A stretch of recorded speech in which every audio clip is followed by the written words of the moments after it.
بسم الله والحمد لله والصلاة والسلام على رسول الله. اللهم صل على محمد وعلى آل محمد كما صليت على إبراهيم وعلى آل إبراهيم إنك حميد مجيد. اللهم بارك على محمد وعلى آل محمد كما باركت على إبراهيم وعلى آل إبراهيم إنك حميد مجيد. Chers frères et sœurs, assalamu alaikum wa rahmatullahi wa barakatuh. Aujourd'hui, nous allons parler, Inch'Allah, des bienséances concernant Eid al-Fitr.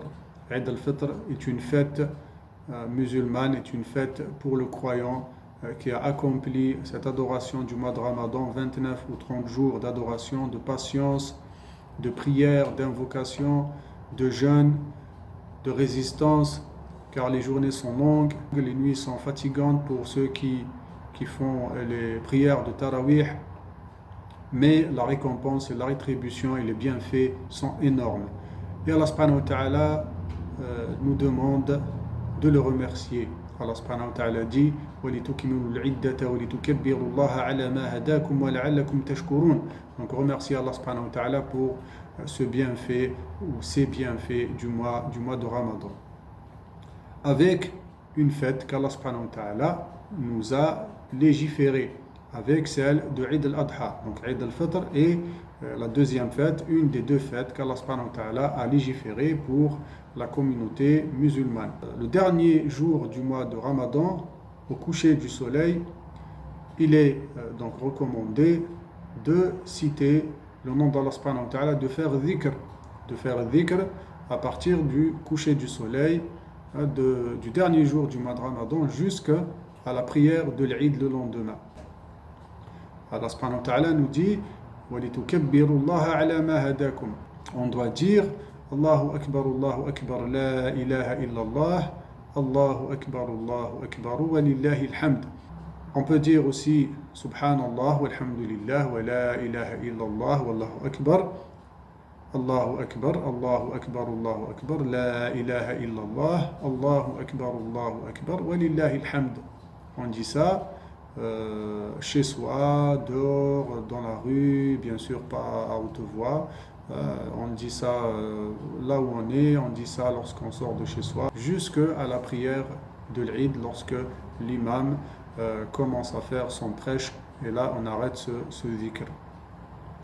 Ça, c'est la première recommandation. La deuxième recommandation, c'est quand on se lève, c'est une sunna du prophète sallallahu alayhi wa sallam, c'est de se doucher. Le matin, on se douche, on prend sa douche, on met ses plus beaux vêtements, on montre son contentement, on montre qu'on est en fête, et on se parfume aussi. Il est recommandé aussi donc de porter ses plus beaux habits et de se parfumer. Il est aussi recommandé de manger, de rompre son jeûne, en fait, de rompre le jeûne du mois de Ramadan, de manger avant d'aller faire la prière de l'Eid. Alors, je voudrais faire une petite remarque. La salat, la prière de l'Eid est une prière, donc c'est une obligation communautaire, selon certains érudits, ou une sunna très recommandée, une tradition très recommandée. Voilà, sunna mu'akkada. Par contre, la prière de l'Fajr est une obligation individuelle, et elle est beaucoup plus importante que la prière de l'Eid. Alors que certains dorment, ne se lèvent pas pour Salat al-Fajr et se lèvent à 8h ou à 9h pour aller faire Salat al-Eid. Donc ça ce n'est pas bien de faire ce genre de choses. Car celui qui rate la prière de l'Fajr et ne l'accomplit pas à l'heure commet un péché. Alors que celui qui ne accomplit pas Salat al-Eid ne commet pas de péché selon la majorité des avis. Donc Salat al-Fajr d'abord, et après on prend un petit déjeuner, et lorsqu'arrive le moment pour faire Salat al-Eid, on fait Salat al-Eid. Salat al-Eid est légiférée après le lever du soleil. Après le lever du soleil, un quart d'heure, 20 minutes après le lever du soleil, on peut commencer déjà à faire Salat al-Eid. Bien sûr, en ces temps d'épidémie, de pandémie, les mosquées étant fermées, on ne peut pas accomplir ce rite en groupe, on le fait à la maison, soit une prière en groupe, soit une prière individuelle. La majorité des savants sont d'accord pour que quelqu'un qui n'effectue pas ou n'accomplit pas la prière de l'Eid à la mosquée avec l'imam peut le faire seul à la maison ou en groupe à la maison. Il ne faut pas oublier aussi quelque chose de très important. Il ne faut pas oublier de sortir Zakat al-Fitr. De sortir Zakat al-Fitr avant de faire la prière de l'Eid. Un jour, 2 jours avant, on s'acquitte de cette Zakat.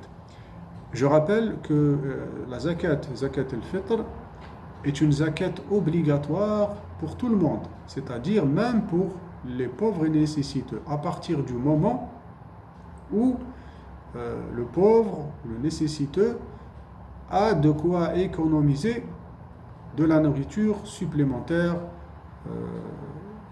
au-delà de ses besoins à lui et de sa famille, de ses enfants. S'il peut, ça c'est l'avis majoritaire des savants, notamment celui des Malikites, celui qui peut économiser ne serait-ce que 2,5 kg de semoule par exemple, ou de riz, ou d'orge, ou de raisins secs, etc. Donc il a cette valeur-là, il peut la sortir en plus de ses besoins. Zakat al-Fitr devient obligatoire pour lui. Donc elle n'est pas obligatoire pour celui qui ne peut pas subvenir aux besoins quotidiens, à ses besoins quotidiens en nourriture et à celle de sa famille. Uniquement celui-là, il n'a pas à sortir Zakat al-Fitr. Sinon, pour tout le reste, c'est une obligation. C'est une obligation de la sortir. Donc, il faut la sortir avant la prière de l'Eid. C'est-à-dire, si je fais la prière à la maison, seul, avec ma famille, je dois sortir cette zakat avant d'accomplir cette prière. Puis, il est aussi légiféré de fêter cette Aïd, c'est-à-dire de montrer la joie, d'habiller les enfants les plus beaux habits, de s'offrir des cadeaux pour cette fête. Il est légiféré donc de la fêter, de montrer sa joie. Aussi, quelque chose de très important, il est interdit, formellement interdit, donc c'est illicite de jeûner le jour de l'Eid. Il est interdit de le jeûner. Comme il est interdit de manger le jour du mois de Ramadan, il est interdit de jeûner le jour de l'Eid. Donc celui qui le fait, son jeûne n'est pas valide. En plus, il commet une transgression et un péché. Donc il est interdit, il est haram, il est illicite de jeûner le jour de l'Aïd. Pour aller à l'exemple le plus haut, imaginez quelqu'un qui est invité à une fête et arrivant à cette fête, il boude. Il ne mange rien, il parle avec personne, il reste dans son coin. Alors imaginez cette fête de l'Aïd à laquelle Allah subhanahu wa ta'ala nous invite. Donc il est interdit de jeûner ce jour de l'Aïd. Bien sûr, il est aussi légiféré, autorisé de montrer toute forme de joie, c'est-à-dire décorer son appartement, préparer de bons plats, préparer de bons gâteaux, bien manger, bien boire, donner des cadeaux à ses enfants, se donner des cadeaux entre nous, entre familles, etc. Tout ça est légiféré et même recommandé. Il est aussi légiféré de faire des chants religieux, par exemple. Cela a été rapporté authentique à l'époque du prophète sallallahu alayhi wa sallam, où 2 jeunes filles étaient en train de chanter chez le prophète sallallahu alayhi wa sallam, et Abu Bakr as-Siddiq, rentrant, il a écouté ces jeunes filles en train de chanter, les a un peu grondées. Et le prophète sallallahu alayhi wa sallam lui a dit: laisse-les, c'est un jour de fête. C'est un jour de fête. Donc il est légiféré de montrer la joie, de chanter, bien sûr, des chants licites, des chants qui ne contiennent pas d'obscénité, etc. Bien entendu. Donc voilà. voilà quelques recommandations pour le jour de l'Aïd. Ici, dans le département du Rhône, donc il a été décidé qu'une prière de l'Aïd sera effectuée à la grande mosquée de Lyon, sans fidèles bien sûr, sans fidèles. Donc l'imam va faire un prêche, va faire la prière et cette prière sera diffusée sur les réseaux sociaux. Donc, nos frères et sœurs ici dans le Rhône ou ailleurs peuvent suivre donc ce prêche sur les réseaux sociaux. Sur la page Facebook de la grande mosquée de Lyon, sera diffusée en direct.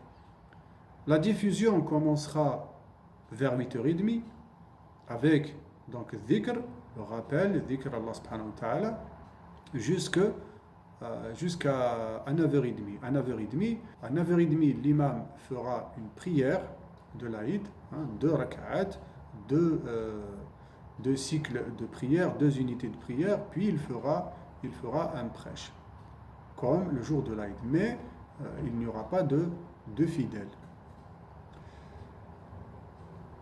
Les frères et sœurs qui veulent suivre ce prêche en direct pourront le faire, Inch'Allah, et pourront faire leur prière à la maison avant celle de l'imam, bien sûr.